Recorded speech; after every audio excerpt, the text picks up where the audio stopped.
આજે સ્ટાર્ટ કરો અને એસઆઈપી શું છે અને એસઆઈપી કઈ રીતે કામ કરે છે આજે હું તમને પૂરી એસઆઈપી વિશેની જ્ઞાન તમને આપવા જઈ રહ્યો છું, તો વિડીયોમાં અંત સુધી બન્યા રહે। એસઆઈપી શું છે, એસઆઈપીના ફાયદા કેવા છે, એસઆઈપી કઈ રીતે કામ કરે છે, એસઆઈપી કેવી રીતે સ્ટાર્ટ કરવી અને 500 રૂપિયાથી એસઆઈપી સ્ટાર્ટ કરીને આપણે કેટલું મોટું 5 વારમાં રિટર્ન મેળવી શકીએ છીએ એ આજના વિડીયોમાં। એસઆઈપીનું પૂરું નામ છે સિસ્ટમેટિક ઇન્વેસ્ટમેન્ટ પ્લાન। તો એસઆઈપી એક એવી પદ્ધતિ છે જે તમને દર મહિને નક્કી કરેલી ફંડ મ્યુચ્યુઅલ ફંડમાં રોકાણ કરી શકે છે।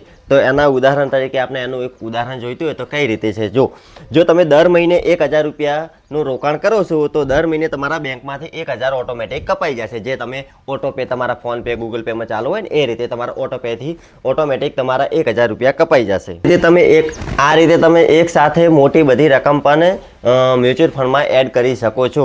માની લો કે મિત્રો તમે 2000ની એસઆઈપી શરૂ કરો છો, જ્યારે માર્કેટ નીચું હોય ત્યારે તમારા પૈસાની યુનિટ ખરીદી શકાય છે અને જ્યારે માર્કેટ ઉપર જાય ત્યારે તમે યુનિટ ખરીદી શકાય છે।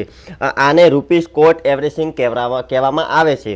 આ પદ્ધતિને કારણે તમે લાંબા અને 20 થી 25 વર્ષ 50 વર્ષ સુધી તમે યુનિટ અંતર્ગત પદ્ધતિ થઈ શકે છે। તેથી એસઆઈપીના તમે લાંબા સમય સુધી તમે ઇન્વેસ્ટમેન્ટ કરો છો તો તમને એનું પ્રોફિટ પણ વધારે મળે છે। તો મિત્રો આપણે જાણીશું હવે એસઆઈપીના ફાયદા શું છે। તો ફાયદામાં નાની રકમથી તમે શરૂઆત કરી શકો છો। ધારો કે તમે 10 રૂપિયાથી કરીને 500 રૂપિયા સુધીનું તમે સ્ટાર્ટિંગ કરી શકો છો। નિયમિત તમે તમારો ધારો કે 10,000નો પગાર છે, 10 થી 15,000ની તમારી સેલેરી છે કે કદાચ તમારા ભેંસનું દૂધ 10 થી 15,000 રૂપિયાનું થતું હશે તો તમે એમાંથી 10 થી કરીને 500 રૂપિયા તમે ઇન્વેસ્ટ કરી શકો છો।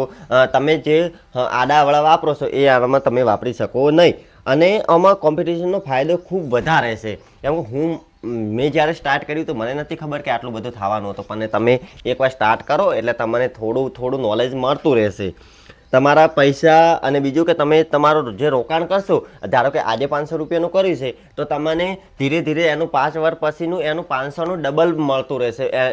કઈ રીતે ખબર છે? ધારો કે આજે 12 મહિના પૂરા થયા, 500નું રોકાણ કર્યું છે, દર મહિને તમે 500નું રોકાણ કરો છો, એ 500નું રોકાણ તમને 12 મહિનાનું એનું 500નું જે રોકાણ થતું હશે એ 12 મહિને તમને રિટર્ન મળતું રહેશે અને એનું પણ તમે ફરી સ્ટાર્ટઅપ કરી શકો છો। ધારો કે તમને મળ્યા છે એનું તમે પાછું ઇન્વેસ્ટમેન્ટ કરી શકો છો। એમ કરતાં તમારી ગ્રોથ વધી જાય છે। જો તમે 500ની જગ્યાએ તમે 1000 2000 5000 સુધીનું કરો છો તો એમાં તમારું મ્યુચ્યુઅલ ફંડમાં થોડુંક વધારે ફાયદો જોવા મળે છે। અને હા મિત્રો, આ તમે આજે સ્ટાર્ટ કરશો ને, આજે 2026માં તમે સ્ટાર્ટ કરશો અને 2030 કે 2035 સુધી તમે તમારા બાળકોનું ભવિષ્ય છે, શિક્ષણ છે, અત્યારે તમારું બાળક નાનું હશે એ બાળક માટે તમારે ધારો કે લગ્ન ગાળો છે, કોઈ બીજી એવું વસ્તુ છે તો તમે આ રીતનું તમે સ્ટાર્ટઅપ કરી શકો છો અને તમને પણ ખ્યાલ નહીં હોય કે તમે એક નાની શરૂઆત આટલું મોટું રૂપ લેશે ને એ તમે ક્યારેય જોયું નહીં હોય। ચાલો મિત્રો, આપણે એક આને સાદું અને સિમ્પલ એક ઉદાહરણ લઈએ।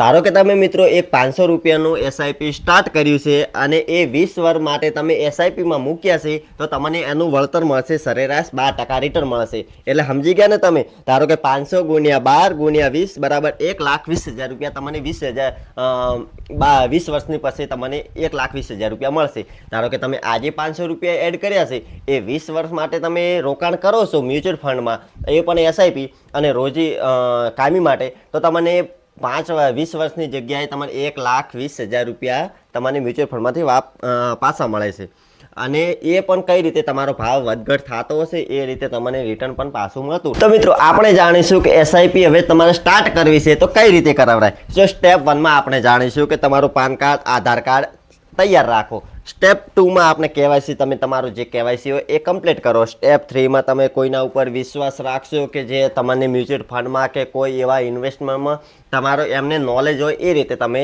સ્ટાર્ટઅપ કરી શકો છો। ધારો કે હું શું કહે, તમારા કોઈ એવા સગા સંબંધી હોય એમને તમે પૂછીને સ્ટાર્ટઅપ કરી શકો। સ્ટેપ 10માં તમારા લક્ષણ, તમે પહેલાં મ્યુચ્યુઅલ ફંડમાં શું કરશો, કેટલાનું પ્લાન બનાવશો, મહિને તમે 10 રૂપિયાથી કરીને 500 રૂપિયાનું કેટલું સ્ટાર્ટઅપ છે પહેલો તમે પ્લાન બનાવી લો।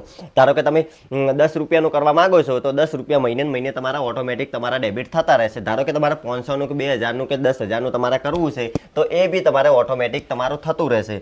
એ રીતે તમે એક ચોક્કસ સારો અને સિમ્પલ પ્લાન બનાવીને પછી સ્ટાર્ટઅપ કરવાનું વિચારજો। હા મિત્રો, તમે એસઆઈપી ચાલુ કરી છે તો એમાં તમને એક મોજ સારા અને સિમ્પલ તમને થોડા ઉદાહરણ આપી શકો. ધારો કે તમે એસઆઈપી ચાલુ કરો તો લાંબા સમય સુધી ચાલુ કરો અને જે ઉતાવળમાં ક્યારેય તમે બંધ ના કરશો. જેમ કે ઉતાવળમાં બંધ કરવા જશો તો આમાં તમને ફાયદા નહીં મળે.